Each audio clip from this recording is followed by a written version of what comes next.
பாரதிய ஜனதா கட்சியின் சார்பாக கரூர் மாவட்டத்தினுடைய தலைவர் அண்ணன் வி செந்தில்நாதன் அவர்கள் தலைமையில கரூர் மாவட்டத்தினுடைய மாவட்ட பொறுப்பில் இருக்கக்கூடிய தலைவர்கள் எல்லாம் இங்கே அனைத்து இந்திய அண்ணா திராவிட முன்னேற்ற கழகத்தினுடைய கரூர் மாவட்டத்தினுடைய தலைமை அலுவலகத்திற்கு வந்து இந்த மாவட்டத்தினுடைய மாவட்ட செயலராக இருக்கக்கூடிய முன்னாள் அமைச்சர் நம்முடைய அன்பையெல்லாம் பெற்றிருக்கக்கூடிய அண்ணன் எம்.ஆர். விஜயபாஸ்கர் அவர்கள் முன்னிலையில அனைத்து இந்திய அண்ணா திராவிட முன்னேற்ற கழகத்தினுடைய நிர்வாகிகள் மாவட்ட பொறுப்பில் இருக்கக்கூடிய நிர்வாகிகள் சந்திச்சு நேற்று உங்களுக்கு தெரியும் மாடல் கோட் ஆஃப் கான்டாக்ட் வந்திருக்கு. அதற்கு பாரதிய ஜனதா கட்சி கரூர் மாவட்டத்தில் கரூர் சட்டமன்ற தொகுதியில முழு ஒத்துழைப்பையும் கொடுத்து ஜாயிண்ட் கேம்பெயின் இங்கெல்லாம் நம்முடைய நிர்வாகிகள் எல்லாம் ஒன்றாக வர முடியுமோ அதற்கான ஆரம்ப கட்ட ஆயத்த பணிகள் நடந்துகிட்டு இருக்கு. அதை இன்னும் வேகப்படுத்துவதற்காக இன்று வந்திருந்தோம். நமக்கு தெரியும் கரூர் மாவட்டத்தை பொறுத்தவரை எப்பொழுதுமே இதற்கு முன்பு அமைச்சராகவும் இருந்து பதவியில் இருந்தாலும் இல்லாட்டியும் தொடர்ந்து மக்களுக்கு ஒரு சட்டமன்ற உறுப்பினர் செய்யக்கூடிய எல்லா பணியும் அண்ணன் எம்.ஆர். விஜயபாஸ்கர் அவர்கள் தொடர்ந்து செஞ்சுக்கிட்டு வர்றாங்க. நேற்று ஒரு நல்ல விஷயம் நடந்திருக்குன்னா கரூர் மாவட்டத்தில் திரு செந்தில் பாலாஜியினுடைய அட்டூழியமும் அராஜகமும் நேற்றிலிருந்து குறைய வேண்டும் என்று நாங்கள் எதிர்பார்க்கின்றோம். காரணம் நேரடியாக தேர்தல் ஆணையம் கண்ட்ரோல் எடுத்திருக்கிறாங்க.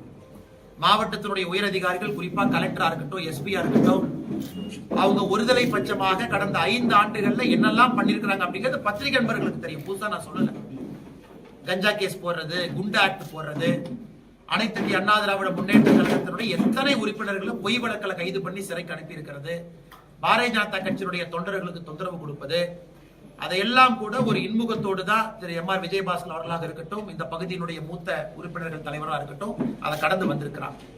அதனால் மக்கள் எல்லோருமே கொதித்தெளிந்து வெயிட் பண்ணிட்டு இருக்கிறாங்க, பார்த்துக்கிட்டு இருக்கிறாங்க. நாளைக்கு கூட கரூர் தொடர்ந்து கெட்ட பேர்லயே இருக்கு அப்படின்னா பல இடத்துல அதற்கு காரணம் மக்கள் எல்லோரும் நல்லவர்கள், ஒரே ஒரு மனுஷன் அந்த கெட்ட பேரை ஏற்படுத்திக்கிட்டே இருக்கார். நாளைக்கு கூட செந்தில் பாலாஜி சிபிஐ அலுவலகத்திற்கு டெல்லிக்கு என்கொயரிக்கு போறாங்க.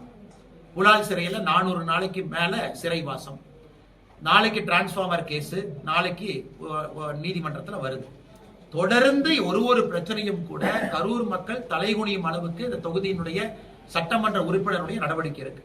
அதனால் அண்ணன் எம்.ஆர். விஜயபாஸ்கர் அவர்கள் கரூர் சட்டமன்ற தொகுதியில மிக கடுமையான ஒரு பிரச்சாரத்தை மேற்கொண்டிருக்கிறாங்க. மக்களுடைய பேர் ஆதரவை பெற்றிருக்கிறாங்க. தினமும் 7 மணி நேரம் 8 மணி நேரம் நடந்தே மக்களை சந்திச்சுக்கிட்டு இருக்காங்க. சோ பாரதிய ஜனதா கட்சியும் எல்லா இடத்துலயும் பங்கேற்குது. நானும் கரூர் பாரதிய ஜனதா கட்சியினுடைய தொண்டன் என்கின்ற முறையில பல இடத்துல நானும் பங்கேற்க போறோம், தலைவர்களும் பங்கேற்க போறோம். முழுமையாக திரு எம்.ஆர். விஜயபாஸ்கர் அவருடைய கருத்தை கரூர் மாவட்டத்துல கரூர் சட்டமன்ற தொகுதியில வலுப்படுத்த வேண்டும் என்கின்ற ஒற்றை நோக்கில் இன்னைக்கு நிறைய பேசியிருக்கோம். எப்படி அடுத்த கட்டம் எடுத்துட்டு போகணும் அப்படிங்கறத நாங்க முடிவு செஞ்சிருக்கோம். இது உங்களுக்கு நாங்கள் கொடுக்கக்கூடிய முதல் தகவல். அதே நேரத்துல இன்னைக்கு எல்லோருமே கரூர் மாவட்டத்துல தொண்டர்கள் பொதுமக்கள் எல்லோருமே இங்க இருக்கக்கூடிய அரசு நிர்வாகம் நடுநிலைமையா இல்ல. கலெக்டரும் எஸ்பியும் ஒருதலை பட்சமா இருக்கிறாங்க. அவங்க நடுநிலைமையா இல்ல, உடனடியா கரூர் எஸ்பியும் கலெக்டரும் மாத்தணும் அப்படிங்கிற குரல் எல்லா இடத்துலயும் பேச ஆரம்பிச்சுட்டாங்க. இன்னைக்கு தேர்தல் ஆணையம் வெஸ்ட் பெங்காலுடைய சீஃப் செக்ரட்டரியும் டிஜிபியும் மாத்திருக்கிறாங்க. அதே போல கரூரிலும் தமிழ்நாட்டிலும் எந்த அதிகாரிகள்லாம் தங்களுடைய பதவியை தவறா பயன்படுத்தி இந்த மணல் கடத்தவங்களுக்கு உடந்தையா, இன்னைக்கு கூட போய் பாருங்க, பட்டி அடைப்பதை போல கரூர்ல 60க்கும் மேற்பட்ட இடத்துல பட்டி பட்டியா போட்டிருக்கிறாங்க. பட்டிக்கு வெளியே சும்மா முத்து மெஸ் அந்த மெஸ்ன்னு பேர் எழுதி பொங்கல் 10 ரூபா வடை 5 ரூபான்னு எழுதி மக்களை அடைத்து வைப்பதற்கான எல்லா முயற்சியும் இப்ப எடுக்க ஆரம்பிச்சிட்டாங்க. அதையும் அண்ணன் எம்.ஆர். விஜயபாஸ்கர் அவர்கள் தேர்தல் ஆணையத்துக்கு நேரடியாக கொண்டு போயிருக்காங்க. கரூர் மாவட்டத்தினுடைய பாரதிய ஜனதா கட்சி தலைவர் செந்தில்நாதன் அவர்கள் தேர்தல் ஆணையத்துக்கு நேரடியாக கொண்டு போயிருக்கிறாங்க. அதையும் நாங்கள் பார்க்கின்றோம். தேர்தல் ஆணையம் நடுநிலைமையா இருக்கணும், உடனடியாக ஆக்ஷன் எடுக்கணும். கரூர் மாவட்டத்தில் 230 சட்டமன்ற தொகுதிக்கு ஒரு விதினா கரூர்ல இருக்கக்கூடிய 4க்கும் ஒரு தனி விதி என்று எம்ஆர்வி என்ன பல இடத்துல சொன்னது போல நேர்மையான தேர்தல் நடத்துவதற்கு நடுநிலையான நேர்மையான அதிகாரிகளை தேர்தல் ஆணையம் உடனடியாக கொண்டு வரணும் அப்படிங்கிற கோரிக்கையும் இருக்கு. அதையும் நாங்கள் வலியுறுத்த போறோம். எங்களுடைய மாநில தலைவர் அண்ணன் நயினார் நாகேந்திரன் அவர்களாக இருக்கட்டும், நம்முடைய முதலமைச்சர் வேட்பாளர் முன்னாள் முதலமைச்சர் மரியாதைக்குரிய அண்ணன் எடப்பாடி பழனிசாமி அவர்களாக இருக்கட்டும், அவங்க மூலமாகவும் நாங்கள் வலியுறுத்த போறோம். இதெல்லாம் பத்திரிகையாளர் சந்திப்பில் ஆரம்ப கட்ட கருத்துக்களாக உங்களுக்கு சொல்றோம். அதை தாண்டி உங்களுக்கு கேள்விகள் இருக்கும்னா பதில் சொல்றேன். ஆனா எங்களுக்கு கரூர் மாவட்டத்தை பொறுத்தவரை அதற்கு தலைவர்கள் இருக்கிறாங்கன்னா அவங்க பேசி முடிவெடுப்பாங்க. இன்னைக்கு நாம் இங்கே வந்திருப்பது கரூர் மாவட்டம், எனது அனைத்து இந்திய அண்ணா திராவிட முன்னேற்ற கழகம் தலைமையிலான தேசிய ஜனநாயக கூட்டணி. அப்ப நேற்று மாடல் கோட் ஆஃப் கான்டாக்ட் வந்துருச்சு, தேர்தல் ஆணையம் அறிவிச்சிட்டாங்க. நாங்க அனைத்து இந்திய அண்ணா திராவிட முன்னேற்ற கழகத்தினுடைய கட்சி அலுவலகங்களுக்கு சென்று அந்த தலைவர்களை வாழ்த்திவிட்டு எங்களுடைய நிர்வாகிகளை அழைத்து சென்று முழுமையாக தேர்தல் பணியில் ஈடுபடுத்த வேண்டியது எங்களுடைய பொறுப்பு, எங்களுடைய கடமை. இன்னைக்கு கரூர்ல செஞ்சிருக்கோம். நாளைக்கு கோயம்புத்தூர்ல நம்முடைய தேசிய ஜனநாயக கூட்டணி எல்லோரும் இணைந்து ஒரு பொது ஆர்ப்பாட்டத்தை, குறிப்பாக திராவிட முன்னேற்ற கழகத்தினுடைய ஆட்சியில பெண்களுக்கு எதிராக நடந்திருக்கக்கூடிய வன்கொடுமைகளை மையப்படுத்தி நாளை போராட்டம் நடக்க இருக்கு. அந்த போராட்டத்தில் அண்ணன் வேலுமணி அவர்கள் முன்னிலை வகிக்கிறாங்க, நான் தலைமை தாங்குறேன். அந்த போராட்டமும் கோயம்புத்தூர் நடக்க இருக்கு. கரூர்ல அண்ணன் MR விஜயபாஸ்கர் அவர்கள் தலைமையில கரூர்ல அந்த போராட்டம் நடக்க இருக்கு. அண்ணன் செந்தில்நாதன் அவர்கள் பங்கேற்கிறாங்க, கூட்டணி கட்சி தலைவர் எல்லாம் பங்கேற்கிறாங்க. ஆனால் நாங்கள் ஒரு கூட்டணியாக கட்டுக்கோப்போடு மிக வலிமையாக களத்தில் இறங்கி பணியாற்றோம். 3 முறை பாரத பிரதமர் அவர்கள் தலைமையில தேசிய ஜனநாயக கூட்டணி மீட்டிங் போட்டோம். பிஜேபி மீட்டிங் போடலீங்கன்னா தேசிய ஜனநாயக கூட்டணி முதலமைச்சர் வேட்பாளர் அண்ணன் எடப்பாடி பழனிசாமி அவர்களை முன்னிலைப்படுத்தி இந்த கூட்டம் நடந்திருக்கு. ஆனா திமுகவை பாருங்க, அவர்களுக்குள்ள இன்னும் ஒரு ஒருங்கிணைப்பு கிடையாது. அவங்க ஜாயிண்ட் மீட்டிங் கூட போடல. அதனால நாங்க வலிமையா இருக்கோம். 20 பேர் கட்சி வந்திருக்கு, 15 கட்சி வந்திருக்கு, 17 கட்சி வந்திருக்குன்னு இன்னைக்கு அறிவாலயம் பக்கம் யாராச்சும் போஸ்ட்மேன் போனா கூட நினைச்சு அவங்களுக்கு ஒரு சீட்டு கொடுக்குறாங்க. அதை கேட்டா கூட்டணி எண்ணிக்கை, கூட்டணி பெருசுங்கிறாங்க. எங்களுக்கு அப்படி இல்லை. வலிமையான களத்துல ஒருங்கிணைப்பாக இருக்கக்கூடிய கூட்டணி. நாளைக்கு தமிழகம் முழுவதும் ஒரு பெரிய ஒரு ஆர்ப்பாட்டம் மக்களுடைய பிரச்சனையை முன்வைத்து மக்கள் ஆதரவோடு நடக்க இருக்கு. அண்ணா கோட் ஆஃப் கான்டக்ட் வந்து 30ஆம் தேதி நோட்டிபிகேஷன், எலெக்ஷன் கமிஷன் நோட்டிபிகேஷன் 30ஆம் தேதி வருதுங்கன்னா அதன் பிறகு ஒரு ரூல்ஸ் இருக்குங்கன்னா, ஏன்னா அன்னைக்கு வேட்பாளர் எல்லாம் வந்துருவாங்க. இன்னைக்கு நீங்க போராட்டம் நடத்துவதற்கோ ஆர்ப்பாட்டம் நடத்துவதற்கோ எந்த பிரச்சனையும் கிடையாது. தேர்தல் ஆணையம் சொல்லியிருக்காங்க 24 மணி நேரம் முன்னாடி சிவிஜில் ஆப்ல போடணும்லாம் சொல்லியிருக்காங்க. அதையெல்லாம் முறைப்படி நாங்கள் பின்பற்றி இருக்கிறோம். அதுவும் இது வந்து தேர்தல் அறிவிப்பதற்கு முன்பாகவே வந்தனால மாவட்ட ஆட்சியர்கிட்ட அனுமதியும் வாங்கிட்டு அந்த ஆர்ப்பாட்டம் நடக்குது.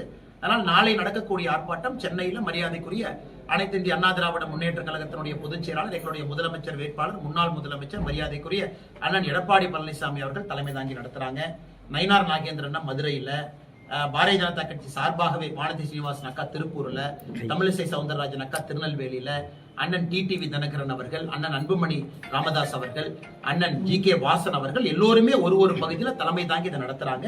முறையாக அனுமதி வாங்கி இருக்கிறோம். நாளைக்கு எல்லா இடத்திலும் தலைவர்கள் இதை செய்யும் பொழுது ஒரு பெரும் எழுச்சி வரை மக்கள் போராட்டத்தை தான் முன்வைக்க போறோம். ஆனா ஈரான் வந்து தொடர்ந்து நமக்கு இந்தியாவுக்கு ஆதரவு தெரிவிக்கிற நாடு. ஆனா வந்து இப்போ வந்து அமெரிக்கா ஈரான் மேல சண்டை நடந்துட்டு இருக்கு, வாரம் நடந்துட்டு இருக்கு. இந்த நிலையில வந்து நம்ம அமெரிக்காவுக்கு எதிரான ஒரு குரலை எழுப்பலன்னு சொல்லி அந்த உலக அரசியலை பொறுத்தவரை ஒரு நாடும் அவர்களுக்கு எது முதன்மையானது என்று பார்ப்பாங்கன்னா, நமக்கு ஈரானும் நண்பர் தான், அமெரிக்காவும் நண்பர் தான். பிரதமர் அவர்கள் ஈரானுடைய அதிபரோடு பேசியிருக்கிறாங்க. ஏன்னா சுப்ரீம் கவுன்சில் லீடர் அவங்க இறந்த பிறகு புதுசா ஒருத்தர் போட்டிருக்காங்க. ஈரான் அதிபர்கிட்ட நம்முடைய பிரதமர் பேசியிருக்காங்க. ஈரானுடைய வெளியுறவுத்துறை அமைச்சர்கிட்ட நம்முடைய வெளியுறவுத்துறை அமைச்சர் பேசியிருக்கிறாங்க. எனக்கு ஈரான் வந்து இந்தியா பிளாக்ல இருக்கக்கூடிய ஆயில் டேங்கர் அலோவ் பண்றாங்க. நேத்துல இருந்து ஆயில் டேங்கர்லாம் வர ஆரம்பிச்சிருச்சு. அதனால எந்தவித பிரச்சனையும் நம்ம பார்க்கல. ஏன்னா உக்ரைன் ரஷ்யா சண்டை போடும் பொழுதும் கூட நாம் எடுத்த ஸ்டாண்டு உலக நாடுகள் எல்லாரும் பாராட்டினாங்க. இன்னைக்கும் ஈரானை பொறுத்தவரை அமைதி வேண்டும் என்று பிரதமர் சொல்லியிருக்கின்றார்கள். இந்த காங்கிரஸ்காரங்க தேவையில்லாம, இன்னைக்கு காங்கிரஸ்காரங்க கரூர்லயும் பார்த்தோம், கேஸ் சிலிண்டரை வைத்து ஆர்ப்பாட்டம் பண்ணக்கூடிய ஒரு காங்கிரஸ்காரங்க வீட்டுல கேஸ் சிலிண்டர் இல்லைன்னு யாராவது சொன்னாங்களா? எல்லா காங்கிரஸ் கட்சியாக இருந்தாலும் LPG புக் பண்ணி 2.5 டேஸ்ல டெலிவரி வந்துடும் மேக்சிமம். ரூரலுக்கும் அர்பனுக்கும் வேற டைம் கொடுத்திருக்கோம். யாருக்கும் தட்டுப்பாடு கிடையாது. கமர்ஷியல் சிலிண்டர் 2 நாள் இருந்த பிரச்சனையும் இன்னைக்கு சரியாயிடுச்சு. நீங்க ஹோட்டல் போய் பாருங்க, எந்த ஹோட்டல்லையும் பிரச்சனை இல்லை. அதனால இல்லாத பிரச்சனை, அவங்க 5 ஆண்டு காலமாக செய்திருக்கக்கூடிய சாதனையை சொல்ல தெரியாம பொய்யான விஷயத்தை சொல்லி பிரச்சாரம் பண்றாங்க. அதுவும் தோற்றுவிட்டது.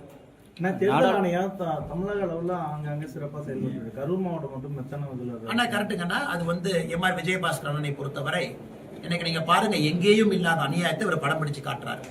60 இடத்திற்கு மேல பட்டி போட்டிருக்காங்க. 60 இடத்தையும் டாக்குமெண்ட் பண்ணிருக்காரு. 60 இடத்தையும் புகைப்படம் எடுத்து பட்டி போட்டு, எப்படி ஈரோடு கிழக்கு தேர்தல்ல, இதற்கு முன்பு கரூர் பாராளுமன்ற தேர்தல்ல, இதற்கு முன்பு கரூர் சட்டமன்ற தேர்தல்ல எப்படி மக்களை பட்டியல் அடைத்து வைத்தார்களோ அதே போல அடைத்து வைப்பதற்கான ஆயத்த பணி 70 இடத்துல போட்டிருக்காங்க. 70 இடம் கிட்டத்தட்ட. அதையெல்லாம் படம் பிடித்து சிவிஜில் ஆப்ல அப்லோட் பண்ணி தேர்தல் ஆணையத்துக்கு போயிருக்கு. அதனால நாங்க நம்புறோம். நேத்து தான் model code of conduct election commission கண்ட்ரோலுக்கு வந்திருக்கு. நிச்சயமா இன்னைக்கு அதிகாரிகள் ஸ்பாட்ல போய் பார்ப்பாங்க, கண்டிப்பா ஆக்ஷன் எடுப்பாங்க. அதனால தான் நாம் சொல்லுகின்றோம், இதுவரை நேர்மையாக கரூர் மாவட்டத்தில் அதிகாரிகள் இல்லை. வெஸ்ட் பெங்கால்ல ஏன் சீஃப் செக்ரட்டரியும் DGP இன்னைக்கு காலையில மாத்திருக்காங்க. அதனால தேர்தல் ஆணையத்துக்கு எல்லா அதிகாரமும் இருக்கு. அதனால கரூரை பொறுத்தவரை நாங்க முறைப்படி எப்படி சொல்லணுமோ அதை சொல்ல போறோம், ஆதாரத்தோடு சொல்ல போறோம். இன்னைக்கு பாருங்க, மணல் கொள்ளையை தடுக்க போன ஒரு முன்னாள் அமைச்சரின் மீது அவங்க FIR போடுறாங்கன்னா எந்த அளவுக்கு இங்க சட்டம் ஒழுங்கு பாதிக்கப்பட்டிருக்கு நீங்க சொல்லுங்க. முன்னாள் அமைச்சருடைய குடும்பத்தினர் மீது பொய் வழக்கு போட பார்க்கறாங்க. ஒரு ஃபேக் போலீஸ் ரிப்போர்ட்டை ஜெனரேட் பண்றாங்க. அதனால் கரூரை பொறுத்தவரை இந்த முறை மக்களுக்காக பணியாற்றக்கூடிய, இந்த பகுதியில் தொடர்ந்து உழைக்கக்கூடிய, நமக்கெல்லாம் அமைச்சராக இருக்கும் பொழுது பெருமை தேடி கொடுத்த அண்ணன் எம்ஆர் விஜயபாஸ்கர் அவர்கள் வெற்றி பெற வேண்டும் என்று எல்லோரும் ஒருமித்த கருத்தில் இருக்கும். ஏன்னா இந்த மோசமான விஷக்கிருமித்தனமான அரசியலை கரூர்ல திரு செந்தில் பாலாஜி ஆரம்பித்து எல்லா இடத்துக்கும் கொண்டு போக பாக்குறாரு. அது கரூர்லயே திரும்ப முடிவு பெற வேண்டும். விஜய் அவர்கள் கூட்டணியை பொறுத்தவரை நான் ஏற்கனவே சொல்லியிருக்காங்கன்னா, நாங்களே எங்கேயும் சொல்ல அதிகாரப்பூர்வமாக திரு எடப்பாடி பழனிசாமி அண்ணன் அவர்கள் நேத்து சொன்னாரு, முந்தானத்து சொன்னாரு, யாரும் பேச்சுவார்த்தை நடத்தவில்லை, அதோடு முடிந்ததாகத்தான் நாங்கள் பார்க்கின்றோம். இன்னைக்கு டிவிகே கட்சியில நீங்க கேட்கணும், இன்டர்னல் மீட்டிங் போட்டது அவங்க, வீடியோ கான்பரன்ஸ்ல வந்தது அவங்க, பேசினது அவங்க. அதனால எங்களை பொறுத்தவரை எங்களுடைய கூட்டணியினுடைய தலைவராக இருக்கக்கூடியவர், முதலமைச்சர் வேட்பாளராக இருக்கக்கூடியவர், அவர் சொன்ன கருத்து தான் இறுதி கருத்தாக நாங்கள் பார்க்கின்றோம். இன்னைக்கு கட்சி என்னை பிரச்சாரம் பண்ண சொல்லியிருக்காங்கன்னா, இப்ப அண்ணன் எம்ஆர் விஜயபாஸ்கர் வெற்றி பெறுவதற்கு ஒரு தொண்டனாக உழைக்க வேண்டும் என்று சொல்லியிருக்கின்றார்கள். அந்த வேலையை செய்யறாங்கன்னா நாளை கட்சி என்ன சொல்லுதோ அதை செய்வோங்கண்ணா. தேசிய ஜனநாயக விஜய்க்கு 50 சீட் ஒதுக்கினா காலையில டெல்லியில் தலைமையில் பேசிட்டு அண்ணா, அண்ணன் எடப்பாடி பழனிசாமி அவர்கள் சொல்லியிருக்கக்கூடிய கருத்து இறுதி கருத்துங்கண்ணா. காரணம், இந்த கூட்டணியை அவர் லீட் பண்றாரு. எங்களுடைய முதலமைச்சர் வேட்பாளர் அவர். அதிக இடத்துல அனைத்து இந்திய அண்ணா திராவிட முன்னேற்ற கழகம் நிக்க போறாங்க. அப்படி இருக்கும் பொழுது எடப்பாடி பழனிசாமி அவர்களுடைய முடிவு தான் எல்லோருடைய முடிவும் கூட. அதனால் இதுல நான் தனியா ஒரு கருத்து சொல்ல விரும்பலீங்கன்னா, நேற்று முன்தினம் அவர் சொன்ன கருத்து தான் ஒரு இறுதி கருத்தாக நான் பார்க்கின்றேன். அதன் பிறகு ஏதாச்சும் மாற்றம் இருக்குன்னா அண்ணன் எடப்பாடி பழனிசாமி அவங்க சொல்லுவாங்க. ஆனா நீங்க தமிழக வெற்றி கழகத்தை பத்தி பேசுறீங்க, மீட்டிங் நாம யாரும் கூப்பிடல, நம்முடைய மாவட்ட செயலாளர்கள் மீட்டிங்கு நாங்க யாரும் கூப்பிடலீங்கன்னா, அனைத்து இந்திய அண்ணா திராவிட கழகத்தினுடைய மாவட்ட செயலாளர்களோ பாரதிய ஜனதா கட்சியினுடைய மாவட்ட செயலாளர்களோ நாங்க மீட்டிங் கூப்பிடல. தமிழக வெற்றி கழகம் மீட்டிங் கூப்பிட்டுருக்காங்கன்னா அவங்ககிட்ட தான் நீங்க கேட்கணும், எதற்காக மீட்டிங் கூப்பிட்டீங்க, என்ன முடிவு எடுத்திருக்கிறீங்க, யாரு என்ன சொன்னாங்க. அதனால இல்லாத ஒரு விஷயத்தை நான் எப்படி பேச முடியுங்க. ஆனா நம்மை பொறுத்தவரை கூட்டணியில எல்லாரும் ஜெயிக்கணுங்கண்ணா, 234 ஜெயிக்கணும். நான் இன்னைக்கு சொல்லிட்டேன், கட்சி இந்த பொறுப்பு கொடுத்திருக்கு. இன்னைக்கு நாம எம்ஆர்வி அண்ணனோடு கைகோர்த்து கரூர்ல இருக்கோம். இந்த வாரம் அடுத்த வாரம் அண்ணனோடு நானும் ஜாயிண்ட் கேம்பெயினிங் கரூர்ல வரப்போறேன். அண்ணன் எங்க போறாங்களோ உங்க ஸ்கெடியூலை பார்த்துட்டு நாங்க வரப்போறோம். தொண்டர்கள் எல்லாம் ஒன்றாக இருக்க போகின்றோம். நேரமும் காலமும் வரும் பொழுது பேசுவாங்கன்னா, இன்னும் நோட்டிபிகேஷன் வர்றதுக்கே என்ன 14 நாள் இருக்குங்கண்ணா. 30ஆம் தேதி தான் நோட்டிபிகேஷன், ஃபர்ஸ்ட் டே ஆஃப் நாமினேஷனே வருதுங்கண்ணா.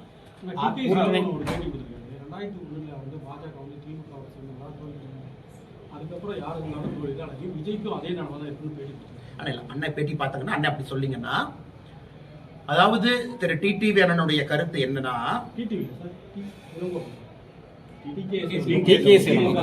அண்ணா அவர் சொல்றதுல ஒரு கருத்தை எடுத்துக்கலாமாங்கண்ணா. திரு இளங்கோவன் அவர்களை பொறுத்தவரை அவர் ஒரு விஷயத்தை புரிஞ்சுக்கணும். நேத்திலிருந்து முந்தானத்திலிருந்து திராவிட முன்னேற்ற கழகம் ஒரு பதட்டத்தில் இருக்காங்க.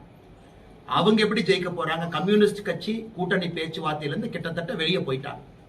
திருமாவளவன் அவர்கள் கூட்டணி பேச்சுவார்த்தை பக்கம் வரவே இல்லை. இன்னும் எத்தனையோ கட்சிகள் அசமாதானத்தை வெளிப்படுத்துறாங்க, நாங்க வரவே மாட்டோம். அதையெல்லாம் கண்டுக்காம விஜய் எப்படி இருக்க வேண்டும், விஜய் எப்படி இருக்கக்கூடாதுன்னு அவருக்கு முழு நேரம் 24/7 அட்வைஸ் கொடுக்கறது திமுகவுடைய வேலையா போச்சு. ஏன் திருமாவளவன் அவர்கள் அட்வைஸ் கொடுத்துட்டு இருக்காரு. 4 நாளைக்கு முன்னாடி திருமாவளவன் அவர்களை பொறுத்தவரை விஜய் RSS ஆள். நேத்து திருமாவளவன் அவர்களை பொறுத்தவரை விஜய் இந்த கூட்டணிக்கு வரக்கூடாது. அப்ப ஏதோ ஒரு முடிவெடுத்து திருமாவளவனை சொல்லட்டும். அது எப்படி 4 நாளைக்கு முன்பு RSS உறுப்பினராக இருக்கக்கூடிய விஜய் திருமாவளவனை பொறுத்தவரை எப்படி நேத்து வரக்கூடாதுன்னு ஒரு சொல்லுவாரு. அதனால எனக்கு தெரியலீங்கன்னா, தேவையில்லாத கருத்துக்களை வைக்கிறாங்க. அதுல திரு இளங்கோவன் அவர்களுடைய கருத்தும் அந்த கருத்துல சேர்த்துதான் நாங்க பாக்குறோம்.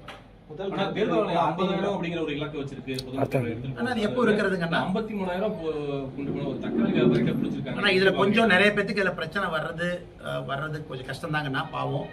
உதாரணத்துக்கு நேத்து கூட யாரோ என்கிட்ட கேட்கும் போது நானே சொன்னேன் 49,000 ரூபாய் கொண்டு போங்க. ஏன்னா இதை மாட்டி அவங்க நம்மளை விட்டா கூட அந்த ப்ரொசீஜர் நம்மளே கிட்டத்தட்ட 6-7 மணி நேரம் பண்ணி போடுறாங்க. இவங்ககிட்ட போய் கொடுத்து பேங்க்ல வித்ட்ரா பண்ண சலான கொடுத்துன்னு. அதனால தேர்தல் ஆணையத்தை பொறுத்தவரை தமிழகத்துல எவ்வளவு பணப்புழக்கணும் உங்களுக்கு தெரியுங்கன்னா, அதனால அப்பாவி பொதுமக்களுக்கு பாவம் பிரச்சனை தான் இல்லைன்னு நான் சொல்ல. பல இடத்துல இந்த தப்பு பண்ற அரசியல்வாதிகள் லூப் ஹோலை பயன்படுத்தி எஸ்கேப் ஆயிடுறாங்க.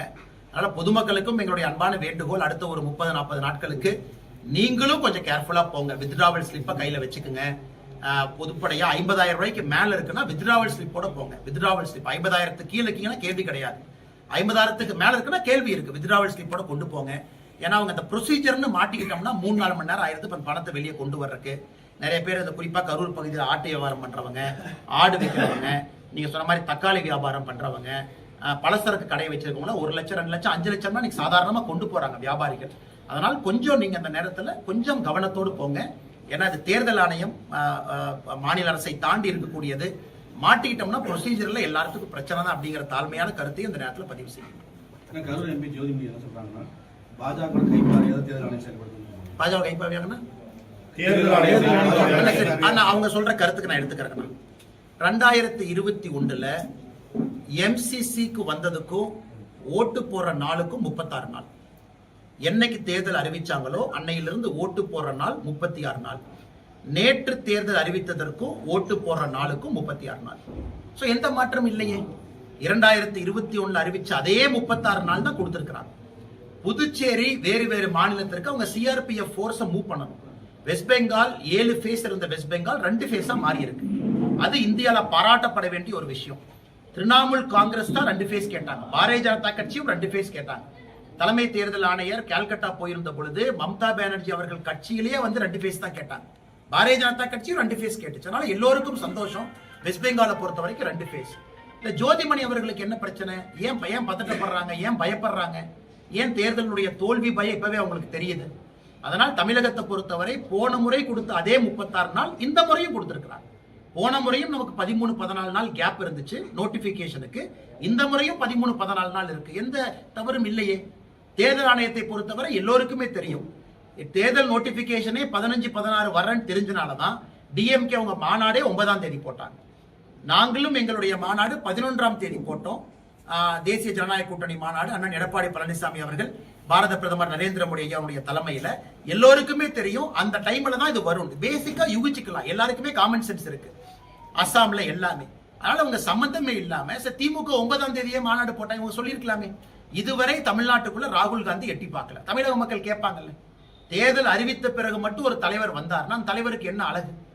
2021 இருந்து எத்தனை முறை ராகுல் காந்தி தமிழ்நாட்டுக்கு வந்திருக்காங்க? தேர்தல் அறிவிச்ச பிறகு ஒருத்தர் வந்தார்னா அவர் பேர் டூரிஸ்ட், அவர் பேர் தலைவர் கிடையாது. தேர்தலுக்கு முன்பு வரணும், வேறு வேறு காலகட்டத்தில் வந்தா தான் அவங்க தலைவர். அது மோடி அவங்க பின்பற்றுறாங்க. ராகுல் காந்தி அவர்களை பொறுத்தவரை ஒப்புக்கு சப்பானியா ஒரு 3 பிரச்சாரத்துக்கு வருவாங்க. அதை பற்றி பேசாத ஜோதிமணி அவர்கள் கரூர் நடக்கக்கூடிய அட்டூழியத்தை ஏன் பேச மாட்டாங்க? செந்தில் பாலாஜி செய்யக்கூடிய தவறை ஏன் பேச மாட்டாங்க? திரு MR விஜயபாஸ்கர் அண்ணன் மீது செந்தில் பாலாஜி அட்டவிழ்த்தக்கூடிய அட்டூழியத்தை பத்தி ஏன் பேச மாட்டாங்க? பாரதிய ஜனதா கட்சியினுடைய தலைவர்கள் மீது நடக்கக்கூடிய அதிகார துஷ்பிரயோகத்தை பத்தி ஏன் பேச மாட்டாங்க? என்ன நேர்மையான தலைவர் அவங்க. இதெல்லாம் பேசியிருந்தாங்கன்னா ஜோதிமணி அக்காவை பாராட்டுறேன். எதுவுமே பேசாம எலெக்ஷன் கமிஷன் பிஜேபியினுடைய கைப்பாவை என்று சொல்வது எப்படி ஏத்துக்க முடியுங்க? கோவையில் SP மேல பாலியல் தொடர்பா கேஸ் போடுறாங்க. அண்ணா நல்ல பேர் அதை கேட்டீங்கன்னா அண்ணா இது எவ்வளவு கேவலமான செயல்னாங்கன்னா, அக்டோபர், நவம்பர், டிசம்பர், ஜனவரி 2025 அக்டோபர்ல ஃபர்ஸ்ட் அந்த காவல்துறை பெண்மணி 45 வயது ஆகக்கூடிய சகோதரி மீது பாலியல் வன்கொடுமை அக்டோபர் 2025 நடக்குது. நவம்பர்ல நடக்குது, டிசம்பர்ல நடக்குது, ஜனவரி 2026 நடக்குது. அதுக்கப்புறம் அவங்க கம்ப்ளைண்ட் கொடுக்குறாங்க. அதுக்கப்புறம் காவல்துறை DIG தலைமையில ஒரு இன்டர்னல் குழு போட்டு அவங்க விசாரிச்சு பிப்ரவரி 12ஆம் தேதி அந்த SP பணியிடை நீக்கம் செய்யறாங்க. எப்பனா பிப்ரவரி 12 பணி நீக்கம் செய்யறாங்க.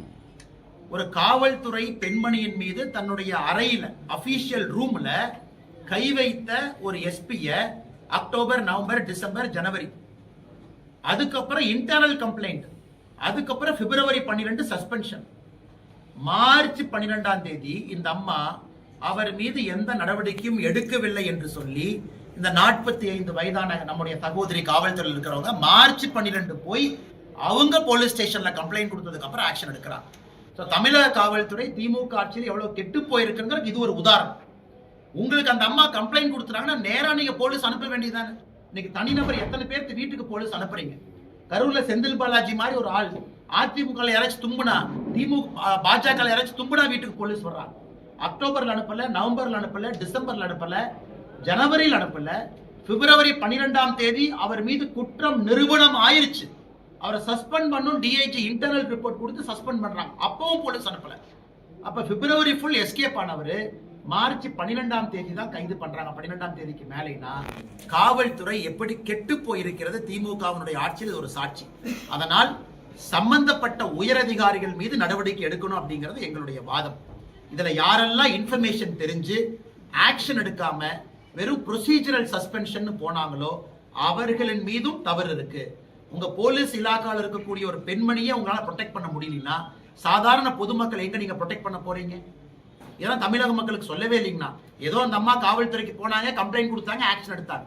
யாருக்குமே தெரியாது அக்டோபர்ல நடந்த பாலியல் வன்கொடுமையை அந்த அம்மா ஜனவரியில கம்ப்ளைண்ட் கொடுத்தாங்க. அது பிப்ரவரியில நிரூபணம் ஆகியும் கூட நடவடிக்கை எடுக்காம அந்த எஸ்பிய தமிழ்நாடு அரசு காப்பாத்தி இருக்கு. ஏன்னா இந்த துறையினுடைய அமைச்சராக இருக்கக்கூடிய உள்துறை அமைச்சராக இருக்கக்கூடிய ஸ்டாலினுக்கு இதெல்லாம் தெரியாதாங்கண்ணா. ஸ்டாலின் ஐயாக்கு இதெல்லாம் பொதுமக்கள் பார்க்கணும்.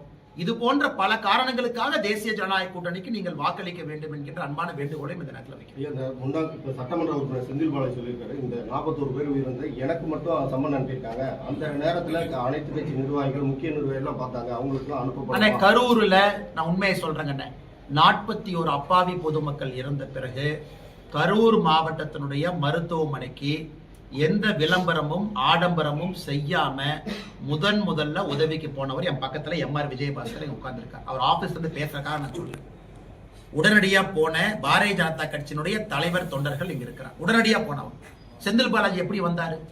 10 ஆம்புலன்ஸ் எடுத்துக்கிட்டு திமுக மருத்துவ அணி அப்படின்னு போஸ்ட் அடிச்சு ஒட்டிக்கிட்டு வந்து போட்டோ எடுத்து ஹாஸ்பிட்டல் போறதெல்லாம் லைவ் கவரேஜ் பண்ணி நடக்க நான் தான் ஃபர்ஸ்ட் போனேன்னு சொல்லி விடிய முதலமைச்சரை கூட்டிட்டு வந்து இன்னைக்கு நீங்க பாருங்க, தூத்துக்குடி விளாத்தி குளத்துல அந்த சகோதரியினுடைய போஸ்ட்மார்ட்டம் ரிப்போர்ட் இன்னும் நமக்கு வரல.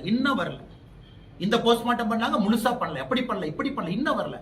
ஆனா ஒரே நாள்ல நள்ளிரவுல அண்ணன் எடப்பாடி பழனிசாமி அவர்கள் காலையில எம்ஆர் விஜயபாஸ்கர் அவர்கள் காலையில கூட்டிட்டு வர்றாங்க. கொஞ்ச நேரத்துல செந்தில்நாதன் அண்ணன் என்னை கூட்டிட்டு வர்றாங்க. அதுக்கு முன்னாடி ஒருத்தருடைய சடலம் இருக்கக்கூடாது என்பதற்காக விடிய உடல் கூராய்வு செய்து 3:30 மணி 4 மணிக்கு எல்லாத்தையும் கூட்டிட்டு போயிட்டு துபாயில இருந்து பிரைவேட் ஜெட்ல உதயநிதி வந்தார். உதயநிதி எங்க இருந்து வந்தாருன்னா துபாயில இருந்து பிரைவேட் ஜெட்ல வந்தார். திரும்ப அதே பிரைவேட் ஜெட்ல துபாய்க்கு போனார். இதெல்லாம் பார்த்தா நமக்கு சந்தேகம் வரலையாங்கன்னா, எந்த ஒரு போலீஸ்மேன், ஒரு காமன் சென்ஸ் இருக்கக்கூடிய ஒரு போலீஸ் அதிகாரி, கொஞ்சம் கிரைம் நாலேஜ் இருக்கக்கூடிய போலீஸ் அதிகாரி, காமன் சென்ஸ் இருக்கிறவங்களுக்கு சந்தேகம் வராதாங்கன்னா, எங்கேயாச்சும் விஜயபாஸ்கர் அண்ணன் போய் நான் தான் ஃபர்ஸ்ட் போனேன், நான் தான் பண்ணேன் அப்படின்னு சொன்னாரா? காப்பாற்றுவதற்காக இவர்கள் எல்லாம் பாடுபட்ட பொழுது விளம்பரம் செய்து கொண்டிருந்த செந்தில் பாலாஜி, சரி 10 ரூபா பாலாஜி என்று சொன்ன பிறகு செருப்பு எங்கிருந்து வந்துச்சு? கரூர்ல தானே வந்துச்சு. அதன் பிறகு செந்தில் பாலாஜியினுடைய நடவடிக்கை முன்னும் பின்பும். இவங்க போய் எனக்கு பர்மிஷன் கேட்கிறாங்க, விஜய் அவங்க கட்சியில சம்பந்தம் இல்லாத இடத்துல இங்க வந்து கொடுக்கறாங்க. அதுல திமுகவினுடைய முன்னாள் அமைச்சருக்கு சம்பந்தம் இல்லைன்னு நினைக்கிறீங்களா? அதனால செந்தில் பாலாஜி அவர்களை கண்டிப்பா சிபிஐ விசாரணை பண்ணணும். நாளைக்கு போறாரு. ஆனா ஒரு வாரமா பதறிட்டு இருக்காரு, எனக்கு தெரியல. ஒரு வாரமா ரொம்ப பதறாரு. பத்திரிகையாளர் நீங்க கேள்வி கேட்டா சலன் உங்க மேல பாயறாரு. நீங்க ஏதாச்சும் இந்த மாதிரி கேள்வி கேட்டா மூஞ்சியை ஒரு மாதிரி வச்சுக்கிறாரு. அதனால சிபிஐ விசாரணைக்கு போயிட்டு வரட்டும், உண்மை வெளியே வரட்டும். முதல் கருத்து கணிப்பு அதிமுக வெற்றி பெறும். ஆனா சரியான கருத்து கணிப்பு. ஏன்னா அந்த மேட்ரிஸ் போல் அவங்க பீகார்ல ரொம்ப அக்யூரேட்டா ப்ரெடிக்ட் பண்ணாங்க. ஆனா பீகார் எலெக்ஷனை பொறுத்த வரைக்கும் ப்ரெடிக்ட் பண்ணவங்க எல்லாமே தவறு. ஆனா பீகார்ல லேண்ட்ஸ்லைடு வின். ஸோ இவங்க நமக்கு 160 to 175 அப்படின்னு அந்த மேட்ரிஸ் போல் பீகார்ல என்டிஏ கொடுத்தாங்க. இன்னைக்கு அவர்களுடைய கருத்து கணிப்பு, ஆனா இது ஒரு ட்ரெண்ட் தான், இது ஒரு இண்டிகேட்டர் தான். அதிமுகவிற்கு என்டிஏவுக்கு எல்லோரும் சேர்ந்த கூட்டணிக்கு 114 இருந்து 127 கொடுத்துட்டாங்கன்னா அது ட்ரெண்ட், அப்வர்ட் ட்ரெண்டா கொடுத்துருக்காங்க. அதனால நிச்சயமாக நம்பர் இன்னும் மேலதான் போய் முடியுங்கன்னா, ஏன்னா இந்த கருத்து கணிப்பு நிச்சயமான, இதுக்கு முன்னாடி சொன்னீங்க சி ஓட்டர் சர்வே, முதலமைச்சர் இந்தியனுடைய சர்வேக்கு போனாங்க. இப்ப விஜயபாஸ்கர் கூட மேல கூட்டத்துல பேசினாங்க. இந்த பாதி சர்வேவை நம்பாதீங்க. சி ஓட்டர் சர்வே, முதலமைச்சர் ஸ்டாலின் ஐயா சொல்றாரு, சி ஓட்டர் பாத்தீங்களா, நமக்கு 45% கொடுத்திருக்காங்க பாத்தீங்களா? சி ஓட்டர்ல மொத்தமா பங்கேற்றவங்களே 5000 பேர். தமிழ்நாட்டுல 5,65,00,000 பேர் இருக்கக்கூடிய ஒரு தமிழகத்துல 5000 பேர்த்த சர்வே எடுத்து சி ஓட்டர் போடுறான் இந்திய டுடேல. அது ஒரு சர்வே நம்பிக்கிட்டு ஸ்டாலின் ஐயா அதை போய் உட்கார்ந்து இந்தியனுடைய கான்க்ளேவ்ல பேசுறாரு. 5000 பேர் கொடுத்தா, அதுல பாதி பேர் ஆன்லைன்ல கொடுத்தான். அதனால தமிழகத்துல இன்னைக்கு வந்திருக்கக்கூடிய சர்வே ஒரு நம்பகத்தன்மை வாய்ந்தது. காரணம், இதற்கு முந்தைய சர்வே வந்த மாதிரி இது ஒரு ட்ரெண்ட் மட்டும்தான். இது கண்டிப்பா ஒரு அப்வர்ட்ல போய் தான் நிற்கும். இது ஒரு ட்ரெண்ட், மேல போகுதுன்னு காட்டுது. நிச்சயமா ஒரு மிகப்பெரிய வெற்றி நமக்கு கிடைக்கும். அதனுடைய ஆரம்ப கட்ட சர்வேவாகத்தான் அதை நான் பார்க்கிறேன்.